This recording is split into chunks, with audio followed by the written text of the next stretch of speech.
Hello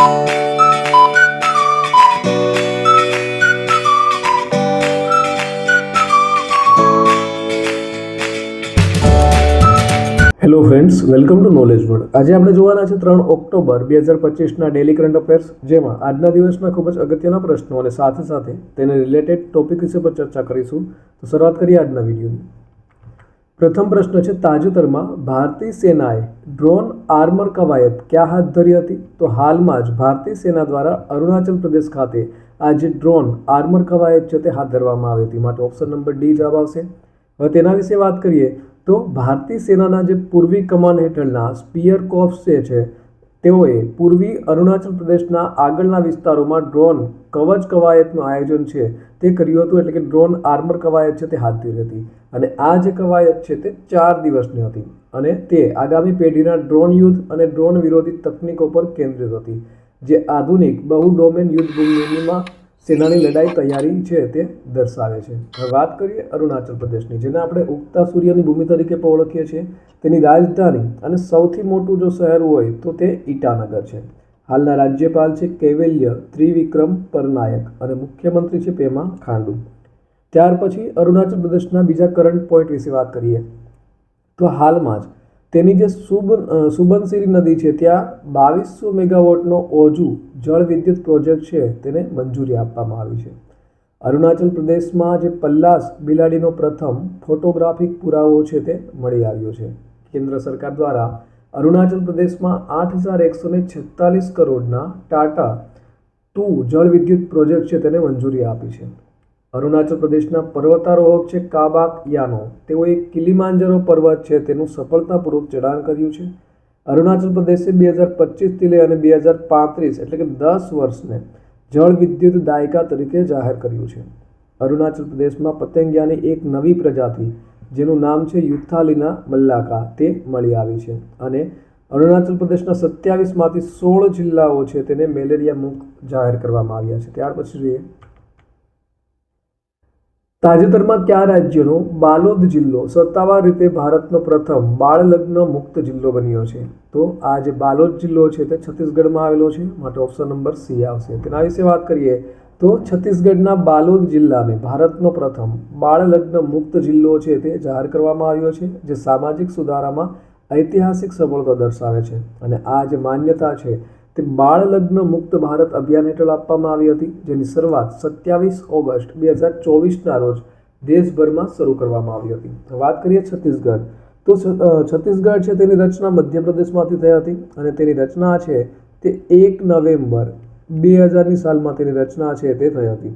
તેનું જે રાજધાની છે તે રાયપુર છે.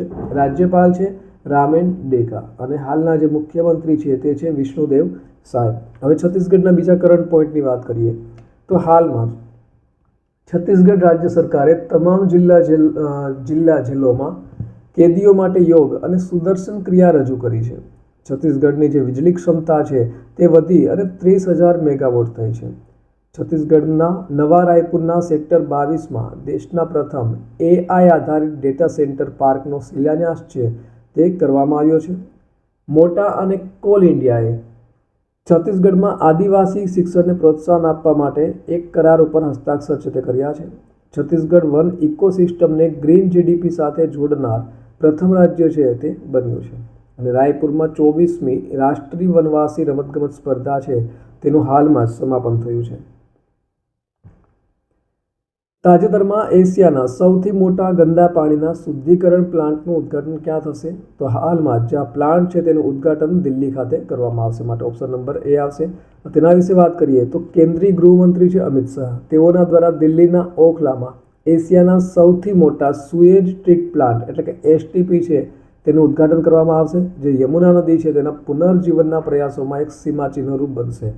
અને આ જે કાર્યક્રમ છે તેની અધ્યક્ષતા હાલના દિલ્હીના મુખ્યમંત્રી છે રેખા ગુપ્તા તેના દ્વારા કરવામાં આવી હતી. અને એશિયામાં STP છે તે આ પ્રકારનો સૌથી મોટો પ્લાન્ટ છે ઓખલા STP. અને તેનું જે શુદ્ધિકરણની જે ક્ષમતા છે તે છે 124 મિલિયન ગેલન પ્રતિ દિવસ. ત્યાર પછી જોઈએ, તાજેતરમાં 2025ના આર્થિક સ્વતંત્રતાના સૂચકાંકમાં કોણ ટોચ ઉપર છે? તો આ જે યાદી છે, આ જે સૂચકાંક છે તેમાં સિંગાપોર છે તે ટોચ ઉપર છે. માટે ઓપ્શન નંબર એ આવશે. તેના વિશે વાત કરીએ તો આ જે યાદી બહાર પડી છે તેમાં સિંગાપુર ટોચ ઉપર છે. આ પછી બીજા સ્થાન ઉપર છે સ્વિટ્ઝરલેન્ડ, ત્રીજા સ્થાન ઉપર આયર્લેન્ડ અને ચોથા સ્થાને તાઇવાન છે. આ સૂચકાંકમાં કુલ 176 દેશોનો સમાવેશ કરવામાં આવેલો હતો અને આ જે છે સૂચકાંક તે American think tank the heritage foundation દ્વારા બહાર પાડવામાં આવે છે અને આ સૂચકાંકમાં ભારતને 128મું સ્થાન આપવામાં આવ્યું છે અને તેનો જે સ્કોર છે તે છે 53. ત્યાર પછી બીજા સિંગાપુરના કરંટ પોઈન્ટની વાત કરીએ તો હાલમાં જ ગ્લોબલ પીસ ઇન્ડેક્સ 2025માં સિંગાપુરને એશિયાનો સૌથી સુરક્ષિત દેશ છે તે જાહેર કરવામાં આવ્યો છે. INS નિસ્તારે સિંગાપુરમાં પેસિફિક રીચ 2025 કસરતમાં એટલે કે કવાયતમાં ભાગ લીધો હતો. ગ્લોબલ AICT ઇન્ડેક્સ 2025માં સિંગાપુર છે તે ટોચ ઉપર રહ્યું હતું. ભારત સિંગાપુર સંયુક્ત લશ્કરી કવાયત છે બોલ્ડ કુરુક્ષેત્ર એ જોધપુરમાં યોજાઈ હતી. હેનલી પાસપોર્ટ ઇન્ડેક્સ 2025માં સિંગાપુર છે તે ટોચ ઉપર હતું, જેમાં ભારત 77મા ક્રમે હતું. દ્વિપક્ષી કવાયત સિમ્બેક્સની 32મી આવૃત્તિ છે તે ભારત અને સિંગાપુર વચ્ચે યોજાઈ રહી છે. વર્લ્ડ એરપોર્ટ રેન્કિંગ 2025ની યાદીમાં સિંગાપુર એરપોર્ટ છે તે ટોચ ઉપર હતું. આપણા CDS છે જનરલ અનિલ ચૌહાણ, તેઓએ સિંગાપોરમાં સાંગ્રીલા ડાયલોગની 22મી આવૃત્તિમાં ભાગ છે તે લીધો હતો.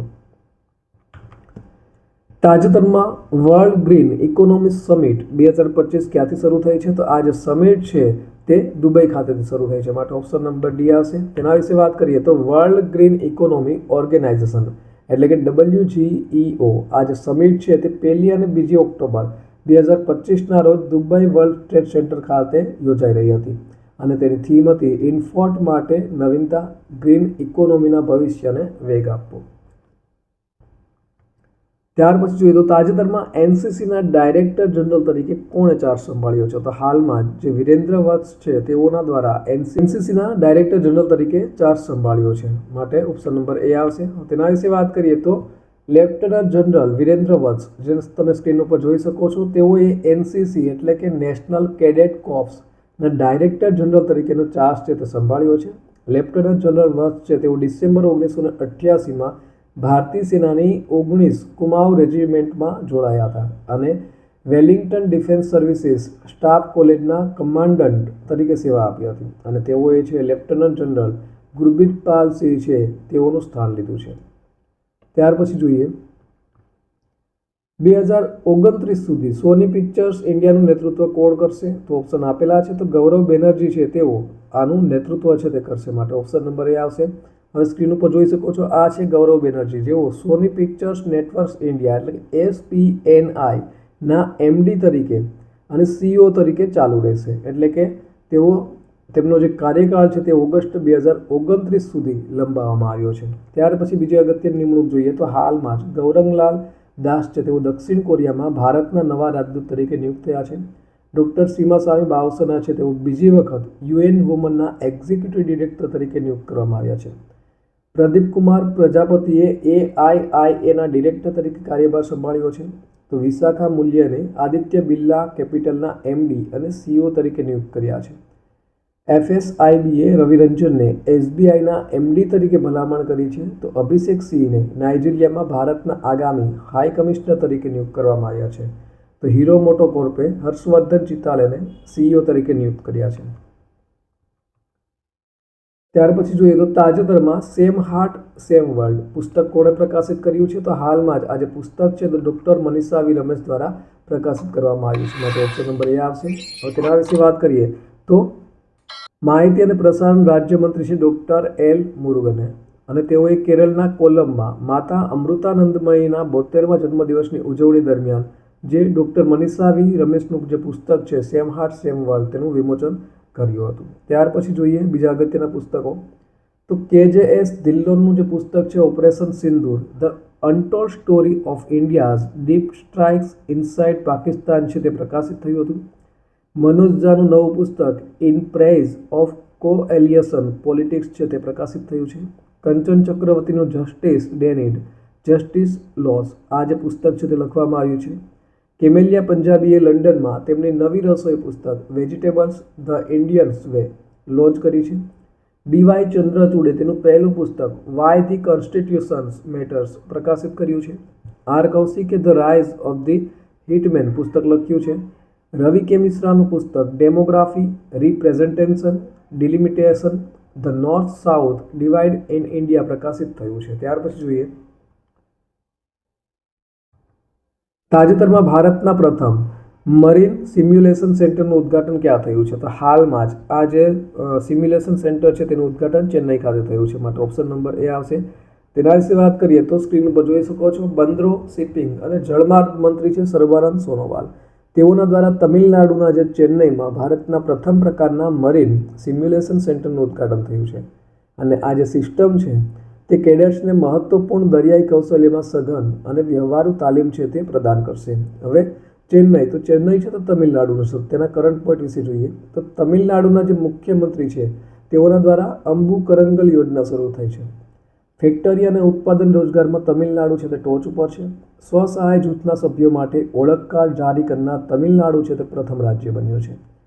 તમિલનાડુ સરકારે ગુનેગારોને સજા તરીકે હોસ્પિટલ વોર્ડ સફાઈ અને ઓપીડી સંભાળ સહિતની 16 સેવાઓ શરૂ કરી છે. તમિલનાડુ HAWK સિસ્ટમ લાગુ કરનાર ભારતનું ત્રીજું રાજ્ય બન્યું છે. અને થાયુમનવર થિટ્ટમ યોજના તમિલનાડુમાં શરૂ કરવામાં આવી છે. ત્યાર પછી જોઈએ તો તાજેતરમાં ભારત અને કયા દેશે તેમના પ્રથમ રેલ કનેક્ટિવિટી પ્રોજેક્ટને મંજૂરી આપી છે? તો હાલમાં જ ભારત અને ભૂતાનની વચ્ચે આજે પ્રથમ રેલ કનેક્ટિવિટી પ્રોજેક્ટ છે તેને મંજૂરી આપવામાં આવી છે. માટે ઓપ્શન નંબર બી આવશે.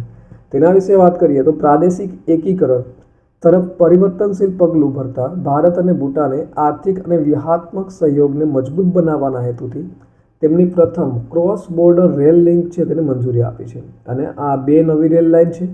કઈ બે છે? તો કે કોકરાઝાર ગેલેફુ અને બનારહાટ સમજશે. આ દ્વિપક્ષી જોડાણમાં એક મોટી પ્રગતિનું પ્રતિનિધિત્વ છે તે જોડાશે. ત્યાર પછી જોઈએ ગઈકાલે પૂછાયેલા પ્રશ્નનો જવાબ જોઈ લે તો ગઈકાલે પૂછ્યું હતું કે તાજેતરમાં રિઝર્વ બેંક ઓફ ઇન્ડિયાના ડેપ્યુટી ગવર્નર તરીકે કોની નિમણૂક કરવામાં આવી છે? તો ઓપ્શન આપેલા હતા. તો હાલમાં શિરીષચંદ્ર મુર્મુ છે તેઓને રિઝર્વ બેંક એટલે કે RBIના ડેપ્યુટી ગવર્નર તરીકે નિમણૂક છે તે કરવામાં આવી છે. માટે ઓપ્શન નંબર એ જવાબ આવશે. ત્યાર પછી જોઈએ આજનો સવાલ. તો આજનો સવાલ છે તાજેતરમાં વડાપ્રધાન મોદીએ કોની આત્મકથા માટે પ્રસ્તાવના લખી છે? તો ઓપ્શન આપેલા છે.